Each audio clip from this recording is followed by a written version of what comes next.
All right, welcome everybody for joining into this week's episode of Weekly Dose with Dr. Uday. I have a special guest, Dr. Belizaire, with me today, and we are going to be talking about colonoscopies. So she's going to give us the dish and all that. So I'm going to start with introductions and then we're going to get right into it. So for those that don't know me, my name is Dr. Uday. I'm a board certified family medicine physician. I am based in Martinsburg, West Virginia. I co-own a primary care practice, namely Apple Valley Family Medicine. And I also provide aesthetic services to my patients and clients. And with both modalities, my goal is to have my patients feeling and looking good. So I'm actually going to turn it over to Dr. Belizaire to introduce herself, and then we're going to get right into it. So welcome, Dr. Belizaire. Thank you. Thank you for having me. My name is Dr. Ritha Belizaire. I'm a board certified general and colorectal surgeon. I'm in Houston, Texas, and I own my own practice, Houston Community Surgical, providing general and colorectal surgery services to the Houston area. Yeah, they are lucky to have you. So let's get right into it. Okay. So colonoscopies, I have a lot of patients that are not excited about it. So I'm actually going to start with why do we do colonoscopies? Yeah, so colonoscopy is essentially the gold standard test for screening for colon cancer and other colonic or large intestine abnormalities. There are several other screening tests, but colonoscopy has remained the gold standard.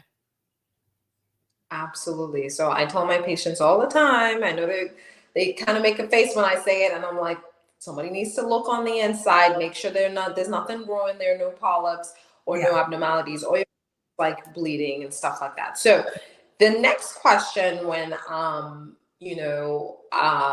tell patients about it, then they ask, how can they prepare for a colonoscopy? So what do you tell them? Sure. So there's mentally preparing, then there's like physically preparing for the colonoscopy. So, this is like kind of in combination with your last question. Colonoscopy is a way, like you mentioned, to get my eyes on the inner lining of your large intestine. There's no other way to get your eyes like directly viewing the inner lining of your intestine. So essentially what a colonoscopy is, it's a long, skinny tube with a camera and a light on the end. And we're able to see and evaluate the entire inner lining or the mucosa of the large intestine, which is where polyps grow on the mucosa of the inner lining. Now, not all polyps become cancers, but certain polyps are higher risk and can become cancer. So the reason why I always stress colonoscopy, and from like a mental standpoint to prepare yourself, the reason why we stress colonoscopy is because it's not only diagnostic, it's therapeutic, and it's preventive. So we are able to see a polyp, remove it at the time of colonoscopy, send it to the pathologist to make sure that everything's benign, which they generally are. And we never know if that is a polyp that was going to turn into a cancer if left untreated. So it's diagnostic. We can diagnose polyps, we can cancer. It's therapeutic. We can remove polyps. And it's preventive because we probably prevent a lot of cancers by removing polyps before they become cancerous. Absolutely. So then the other thing is how frequently, do patients need to have it done? Sometimes it's, 10 years if everything is good, and then there's certain other criterion. So if you could go over that as well. Yes. So, there are newer guidelines in 2021. The U.S. Preventive Task Force made new guidelines. So previously, the screening age was age 50 for average risk people. So not people that have like a family history or other, hereditary colon cancer disorders in their family. So average person, age 50. In 2021, because we were seeing cancers occurring much earlier in people in younger generations, that age was actually moved up to 45. So, so I forget what your question was. It's the criterion. Right.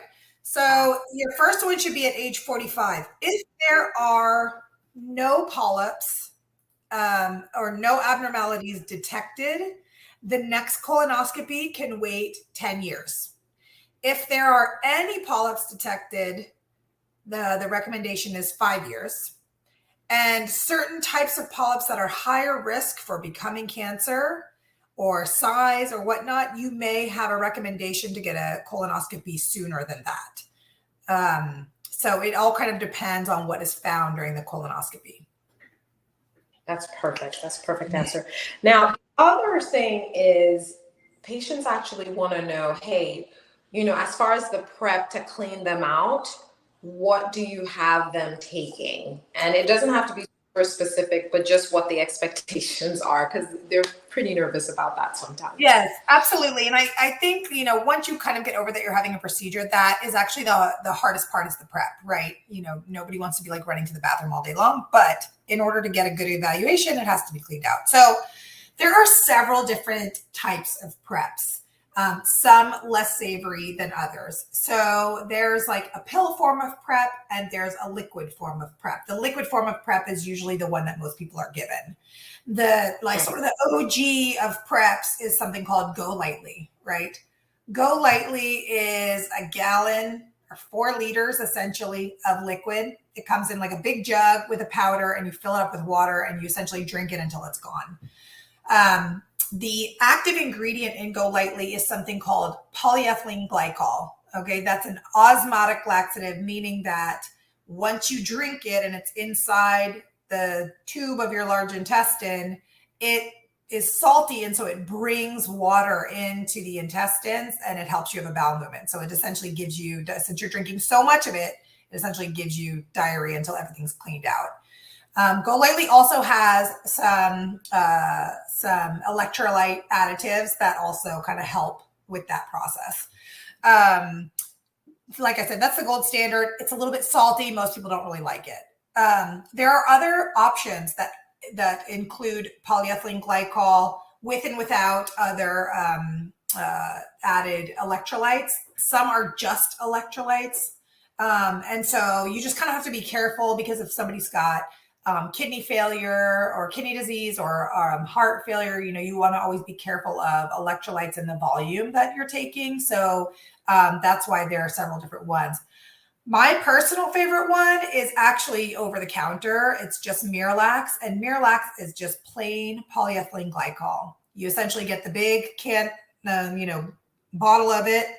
You put the whole thing in Gatorade, 64 ounces of Gatorade, and you drink it. And after 2 hours, you're essentially clean. And then you take some other laxative tabs beforehand. And the reason most people like it is, one, it's half the volume of Go Lightly. And number two, it's all over the counter. So you can get the generic form. It's very cheap. You don't have to worry like, oh my gosh, I didn't pick up my prescription. And then because there's no sodium chloride in it, it's not salty. So it's essentially like you're just drinking a bunch of Gatorade. It's tasteless. So that's what I tend to give my patients because it's the easiest one and it's better tolerated. Absolutely. So guys, you heard it. It's definitely not that bad. It's not, something that you always want to do, but obviously you're checking and screening for cancer. So it should be done. So thank you so much, Dr. Belizaire. This was all good information. For people that are looking for you, how can they find you? Sure. So again, I'm in Houston, Texas. My practice is called Houston Community Surgical. I've got a website, www.houstoncommunitysurgical.com. The phone number's on there. They can make an appointment online.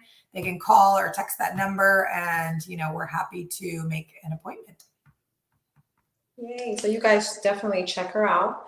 And if you're also looking for a quality primary care physician, give us a call at Apple Valley Family Medicine. Our number is 304-350-1087. And you can also look us up online at www.applevalleyfamilymed.com. Thank you. You guys have a good week. Bye. Thanks for having me.